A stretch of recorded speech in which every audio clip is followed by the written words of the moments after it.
এমন খাইকাই শুরু হয়ে গেছে চারিদিকে।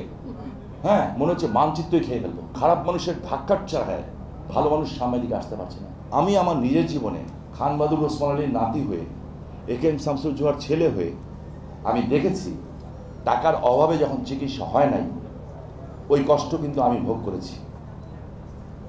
আমি নিজে, আমার না, আমার বাবার চিকিৎসাও আমি দেখেছি।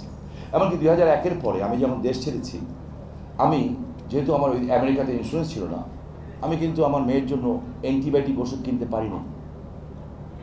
ওই কথা আমার মনে থাকে সবসময়। তাই যারা পারে না তার পাশে আমি দাঁড়ানোর চেষ্টা করি। এই একটা জিনিস। আরেকটা হচ্ছে খাদ্য, ইটস ভেরি ইম্পর্টেন্ট। আমার বাবা যখন জেলে ছিলেন, যারা এখানে পুরনো মানুষ আছেন তারা জানেন, 1922 সনের রলস রয়েস গাড়ি কেনা হলো আমার দাদু। আমার বাবা যখন জেলে গেলেন মন্ত্রী না হয়ে 75 সনে, আমার মা ওই খুনি মোস্তাককে বললেন যে আমার স্বামী যদি আপনার মন্ত্রিসভায় অংশগ্রহণ করে, প্রথমে চেষ্টা করবো আমার স্বামীকে হত্যা করতে, আর যদি হত্যা করতে না পারি আমি নিজে আত্মহত্যা করবো। তারপর আমার আব্বাকে গ্রেপ্তার করা হলো। কবির ভাই ওনারা ছিলেন সবাই পুরনো মানুষ, বাদল ভাই সাংবাদিক, ওনারা জানেন।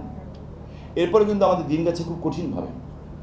আওয়ামী লীগে বহু বড় বড় নেতা ছিলেন, আমাদের অনেক বড় লোক আত্মীয় ছিলেন, কেউ আসে নাই। কিন্তু নারায়ণগঞ্জে অন্য পার্টির নেতা আমার বাবার কন্টেস্টেন্ট ছিলেন, আমি তার কাছে স্মরণ করছি, ভাষাশনী শফি হোসেন খান সাহেব।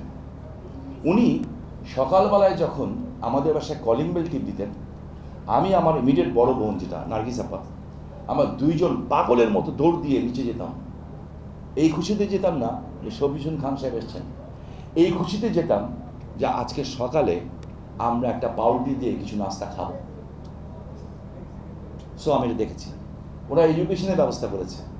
আমি নিজে তুরানগঞ্জে ভেবেছিলাম, আমার বন্ধু চন্দনশীল, আমরা জানি ওরা, আমরা একসাথে প্রচণ্ড পাওয়ারফুল ছিলাম।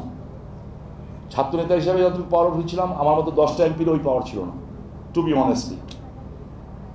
তখনও কিন্তু আমি 900 টাকার জন্য পরীক্ষা ফর্ম ফিল আপ করতে পারিনি। তাই একটা ছাত্র যখন টাকার জন্য ফর্ম ফিল আপ করতে পারে না, এবং তখনও নারায়ণগঞ্জে অনেক বড় লোক ছিল যারা আমাদের বাসায় যা বসতো না, আমার বড় ভাই সেলিম ওসমান তাদের বাড়িতে গেছিল, যে কোনো আমি নাম বলবো না তার, তার বাসায় গেছিল, বলেছিল যে বন্ধক রাখার জন্য কিছু আছে। আমার ভাই বলছিলেন না, বাট আমি মনে রাখবো সারা জীবন তার নাম, আমার স্যার জীবনকানী চক্রবর্তী স্যার, যে আজকে এই টিচারও পাওয়া মুশকিল এখন। জীবনকানী চক্রবর্তী স্যার 30,000 স্টুডেন্টের মধ্যে আমার শোয়ে সবাই তখন বেতন ফ্রি করছে, বিকজ আমি লিডার। আমারটা দেখেন, নৈতিকতা দেখেন। আমি কিন্তু আমার মতো 100 ছেলের 1000 ছেলেটা ফ্রি করছি, সই দিচ্ছি, ওদের বেতন মকুব করে দিচ্ছি। আমি আমার নিজের বেতন মকুব করিনি, because that was my ideology, এবং স্টিল নাও আমি এটা ওন করি। আমি এটা ওন করি, এটি করা উচিত রাজনীতিবিদদের। বাট এখন জানি সব জায়গায় একটা খাই এমন খাইকাই শুরু হয়ে গেছে চারিদিকে। হ্যাঁ, মনে হচ্ছে মানচিত্রই খেয়ে ফেলবো, মানচিত্রই চিবিয়ে খেয়ে ফেলবো। ভালো মানুষের সংখ্যা বেশি, কিন্তু খারাপ মানুষের ধাক্কার চায়, ভালো মানুষ সামনের দিকে আসতে পারছে না।